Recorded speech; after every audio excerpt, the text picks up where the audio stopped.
Bismillahirrahmanirrahim. Assalamualaikum warahmatullahi wabarakatuh. Jumpa lagi dengan saya di Abil Maiwa Channel. Jadi teman-teman, channel ini merupakan channel pendidikan tempat kita berbagi tentang aplikasi pendidikan, Microsoft Office, serta tips dan triks komputer. Jadi pada video kali ini kembali lagi admin akan mencoba mengupdate informasi terbaru seputar P3K Guru di tahun 2022, yang mana di sini ada informasi mendesak ya untuk sore hari ini untuk P1, P2, P3 dan pelamar umum yang tidak lolos ASN ya. Jadi ini merupakan informasi resmi Panselnas ya, khusus P1, P2, P3, P4 yang tidak mendapatkan penempatan. Lakukan ini jika bisa. Tapi sebelum kita lanjut, bagi rekan-rekan guru silahkan tekan tombol subscribe dan aktifkan lonceng notifikasinya agar setiap hari Bapak Ibu bisa mendapatkan update informasi terbaru seputar P3K Guru. Jadi di sini cek akun SSCASN sore ini Bapak Ibu untuk P1, P2 tidak lolos ASN, lakukan ini di akun SSCASN login jika memenuhi syarat. Kita langsung saja to the point ke informasinya. Jadi Bapak Ibu perlu memahami bahwa di sini ada pemaparan dari salah satu guru honorer yang tidak lulus menjadi ASN. Tidak adil ini namanya, kok yang nilai teknisnya hanya 200 diluluskan.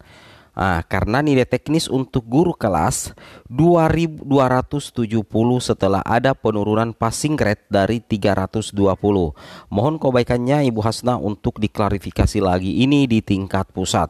Bapak Ibu perlu ketahui bahwasanya untuk nilai teknis P3K Guru di tahun 2021 itu sebenarnya mengalami perubahan mendetail Bapak Ibu ya, yang mana sebelumnya nilai teknis untuk guru itu adalah 320 untuk guru kelas ya, guru 320, setelah dilakukan penurunan menjadi 270.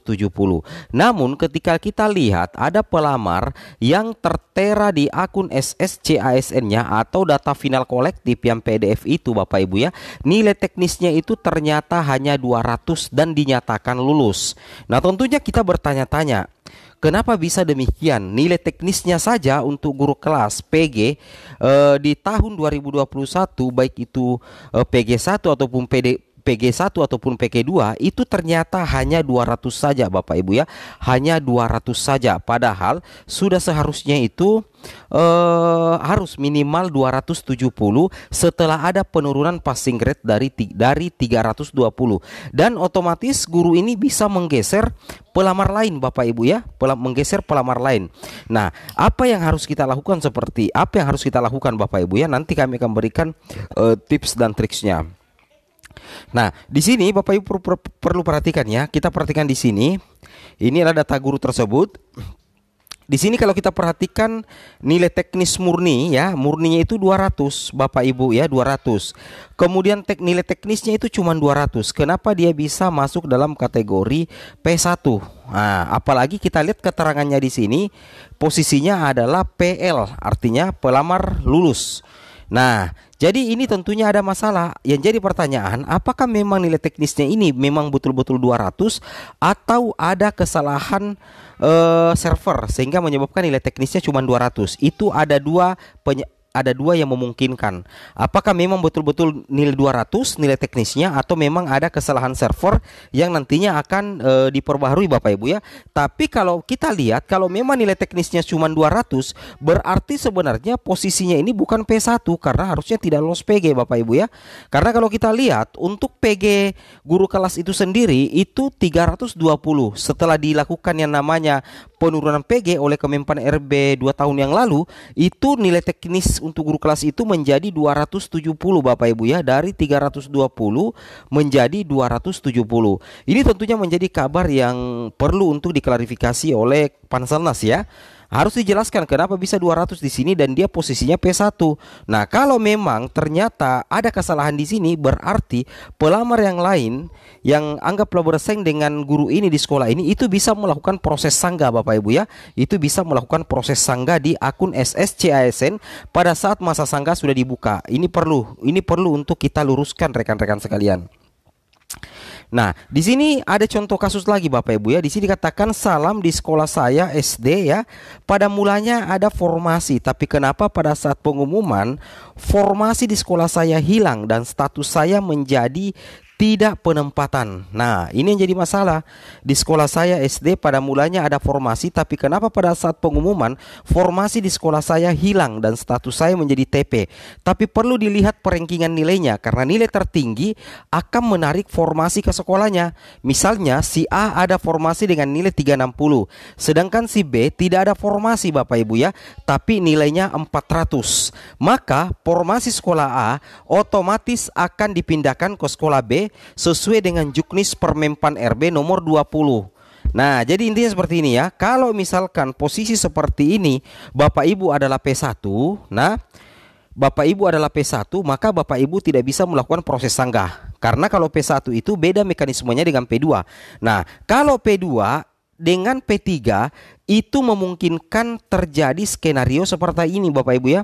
Itu memungkinkan terjadi skenario seperti ini yang sangat memungkinkan untuk Bapak Ibu melakukan sanggah kalau memang nilai Bapak Ibu itu lebih tinggi. Kenapa formasi tidak dipindahkan ke sekolah Bapak Ibu kalau memang masih ada kebutuhan di sekolah Bapak Ibu? Kan logikanya seperti itu Bapak Ibu ya. Ini sudah pernah dijelaskan oleh Bapak Andika Ganendra. Tapi kalau misalkan Bapak Ibu itu adalah P1, maka Bapak Ibu tidak bisa melakukannya, karena ini yang dijelaskan di sini sebagai contoh itu adalah merupakan skema penempatan bagi pelamar P2 dan pelamar P3 berdasarkan urutan nilai tertinggi dan berdasarkan urutan nilai terbaik yang memungkinkan terjadinya perpindahan formasi dari sekolah yang ada guru honorernya tapi kalah perankingan ke sekolah yang ada guru honorernya tapi menang perankingan tetapi masih ada kebutuhan di sekolahnya dan tidak ada formasi. Nah, skenario ini berlaku untuk P2 dan P3. Makanya kalau posisi seperti ini maka Bapak Ibu bisa melakukan proses sanggah nantinya pada saat dibuka di portal akun SSCASN. Itu yang harus Bapak Ibu pahami ya. Kemudian kita lanjut lagi rekan-rekan sekalian. Di sini dikatakan ya, ini informasi resmi dari Panselnas bagi pelamar yang tidak lolos seleksi P3K Guru 2022.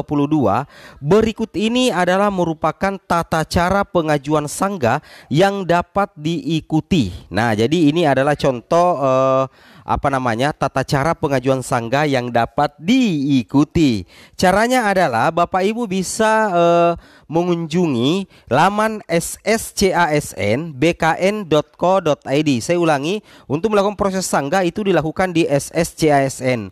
Jadi Bapak Ibu bisa melakukan mengunjungi laman sscasn.bkn.co.id. Kemudian Bapak Ibu login menggunakan nick dan password ya. Nah, setelah Bapak Ibu login menggunakan nick dan password, maka Bapak Ibu silakan pilih menu sanggah. Saya ulangi, Bapak Ibu pilih menu sanggah. Setelah itu Bapak Ibu memaparkan sanggahan yang ingin disampaikan. Jadi Bapak Ibu bisa misalkan ini yang Bapak Ibu protes, maka Bapak Ibu bisa melakukan maka Bapak Ibu harus memaparkan persoalan ini di proses masa sanggah di akun SSCASN. Tapi kalau ini yang jadi masalah, Bapak Ibu juga harus katakan kenapa dia lulus, saya tidak, padahal nilai teknis saya lebih tinggi daripada dia. Nah, itu yang Bapak Ibu bisa lakukan untuk proses sanggah nantinya Bapak Ibu ya. Jadi intinya sekali lagi Bapak admin katakan bahwa bagi pelamar yang tidak lolos seleksi P3K Guru 2022 masih ada harapan meskipun kecil kemungkinan, tapi kita tidak perlu khawatir, tetap dicoba saja Bapak Ibu kalau memang memungkinkan untuk sanggah. Tapi kalau tidak memungkinkan untuk sanggah, sebaiknya Bapak Ibu fokus di P3K 2023. Nah, caranya kunjungi laman sscsnbkn.co.id, login menggunakan link dan password, pilih menu sanggah, setelah itu paparkan sanggahan yang ingin disampaikan. Kemudian kita lanjut lagi, titik terang bagi P1, P2, P3, P4 yang belum lulus ASN. Nantinya di sini ada kabar gembira untuk pejuang P3K dari Nadiem Makarim Bapak Ibu ya. Nah, di sini katakan Mas Nadiem paparkan 3 paket kebijakan pemenuhan guru. Yang pertama, pemerintah pusat akan melengkapi jumlah formasi P3K jika hingga Maret 2023 formasi yang diajukan pemerintah daerah tidak mencapai 100%. Yang kedua, Undang-Undang Anggaran Pendapatan dan Belanja Negara dan Peraturan Menteri Keuangan akan mengatur secara spesifik Bapak Ibu ya tentang anggaran gaji dan tunjangan P3K. Kemudian yang ketiga, dana spesifik untuk pengangkatan P3K hanya akan ditransfer ke Pemda pada saat pengangkatan sudah terjadi. Jika 3 paket kebijakan pembunuhan ini bisa dilaksanakan dengan semaksimal mungkin, admin yakin P3K 2023 bisa menjadi batas penempatan untuk seluruh guru honorer, terutama P1, P2, P3 Bapak Ibu ya. Sebagaimana yang pernah diutarakan oleh Prof Nunuk Suryani di sini Bapak Ibu ya. Di sini pernah dijelaskan oleh Prof Nunuk bahwasanya hari Kamis yang lalu tanggal 26 Januari 2023 mengikuti rapat Panselnas di kantor Kemenpan RB itu membahas seleksi ASN P3K. Nah, kemudian di situ dikatakan guru dan nakes masih menjadi prioritas. Tahun 2023 adalah batas akhir penempatan melalui seleksi P3K. Semoga semua lancar dan para guru honorer mendapatkan penempatan. Jadi, kalau kita lihat pemaparan dari Prof Nunuk, tahun 2023 itu adalah merupakan batas akhir penempatan melalui seleksi P3K yang menjadi salah satu tujuan utama bagi Kemendikbudristek menuntaskan guru honorer menjadi ASN P3K di tahun 2023. Kenapa? Karena tahun 2024 itu akan berubah lagi regulasinya, yang menjadi prioritas adalah guru-guru fresh graduate yang sudah mengikuti PPG Prajabatan dan juga guru yang mengikuti PPG Dala Jambatan, dalam artian yang akan diprioritaskan di tahun 2024 adalah guru-guru yang sudah memiliki serdik. Oleh karena itu, maka di tahun 2023 Prof Nunuk mengatakan batas akhir penempatan melalui seleksi P3K 2023 terjadi di tahun ini. Semoga saja semua bisa mendapatkan penempatan ya. Jadi tetap optimis bagi P1, P2, P3 yang belum lolos untuk formasi 2022. Sebentar lagi formasi 2023 akan rilis. Oke, assalamualaikum warahmatullahi wabarakatuh.